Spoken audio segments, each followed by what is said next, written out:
My name's Tim Thurston from Team I, and I'm with Jamie Martin of Correct Careers Coaching, and today we're talking about blogging. Jamie, what's a blog? So a blog, or on LinkedIn they call it an article, it really is a viewpoint or opinion about a certain topic, or more so probably an expert guide on a particular subject. And, you know, do you think we should all write a few blogs, Tim, and post them on various channels? Well, I think to say yes is a little bit of a catch-all. The answer is yes, as long as the content is good and relevant. A good piece of advice that I was given by Liz McDermott actually was, what questions are your prospects asking at the moment? What answers do they want? And that's how you've got to write your blog. Your blog isn't about promoting your business. That's what you do surreptitiously through your blog. Your blog is about authoritatively giving information that's relevant to your target audience. Yeah, that is correct. You know, it doesn't have to be a sales piece. You are an expert talking about a subject, so naturally anyone reading it, you know, obviously knows you've got the credibility, or depending on what the content is. But it is about giving value to the reader. You know, I've spoken with a few individuals, and they're saying, you know, should I not write my opinions down? And I have explained to them that at the end of the day, you know, not everyone is going to say buy into your content or like, you know, what you're talking about. But then there will be some supporters out there. So the worst thing you could do is not embrace it. So I do think article writing definitely has a place. Have you had some successes from article writing, Tim? Yeah, I have. Yeah, I put a lot of short messages up, which do resonate, and I've written, you know, a handful of articles, and some of them have been reasonably well received. They do take time. I mean, if you are going to write a proper article, then you do need to allow yourself a good couple of hours, I think, and reread it.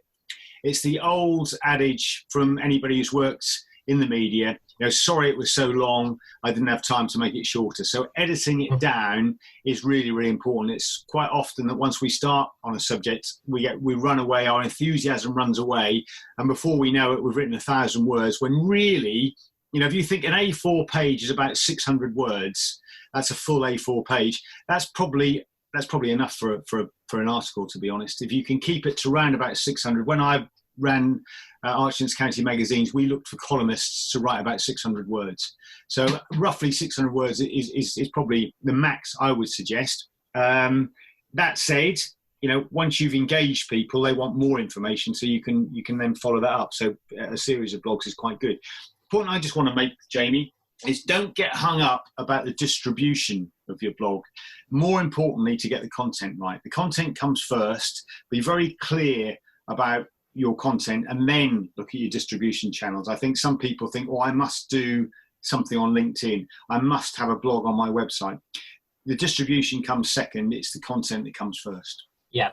Agreed on that point, and it's going to be about who your ideal customer profile is. Who do you want to read it, and where are those prospects going to be looking to see your content? So there is some channels you can post an article or a blog on, you know, i.e., like you said, LinkedIn, the website. There's a really good blog platform called Medium, and even you know, hubs like the Growth Hub. So there are various channels you can post your blogs, but it is about dependent on who's going to be reading it. So I'm going to mention a couple of points here. Definitely, if you're writing an article, point and purpose, you know, keep it to maybe 3 main points, make it cohesive, and make, you know, the read flow through correctly and efficiently. You can do a top 5 or a top 10 if you're not used to writing blogs, then I would probably start with one of them, give some top tips. That's usually a very good way to start. But there's a really good, some experiences I've had with writing blogs. So if anyone's thinking about it and they're not sure whether to embrace it or not, I would say, yes, please do it. Don't worry if not everyone's engaging with the article straight away. It might not be because they haven't seen it. So some successes I've had, I've been sending my blogs into groups on LinkedIn or Facebook, and you get people reading it and engaging with it there, and then you become connected. Also, once you've written a very, you know, good blog, if you go onto sites like Canva, you can make it more professional looking, and you can actually send this blog to media outlets, media channels, which I have done, and you end up having your article or blog on other people's websites. So it really does have some very good weight in writing an article, and I would definitely encourage everyone to do it. Definitely put some statistics and facts in there. But Tim, what do you think about being too opinionated or too controversial in some of the content? Should people stay away from that sort of terminology? That's a really interesting point, Jamie. I don't know the answer to that, to be honest. I think you could argue both cases. I think it's quite dangerous to be controversial, because if you offend someone, they're clearly not going to buy from you. So your objective ultimately is to build your brand profile, get people to admire you and like you and potentially buy from you. So I think blandness is bad at one end of the spectrum and too controversial at the other. I think you've got to have an opinion. So there's a difference between being opinionated and having an opinion. A good way probably is to think about how the media treat things and be balanced. So that if you do put a particular viewpoint forward, then there's no reason why you couldn't put a counter view as well, so that there is a balance to the article. But I do think you've got to stimulate discussion, and if you do it right, then yeah, I think sometimes having an opinion is a good thing. Yeah, definitely agree. I think it needs to be engaging and it needs to be different, because why are people going to spend the time reading it, obviously. So yeah, it's got to have some really good points to it, with some evidence and some facts and some real opinion as well. And I suppose anyone engages with you on an article, on social media posting, do definitely follow up with them and engage in an actual video conference or phone call conversation. Ask what they liked about your article, and then you can really sort of develop it further.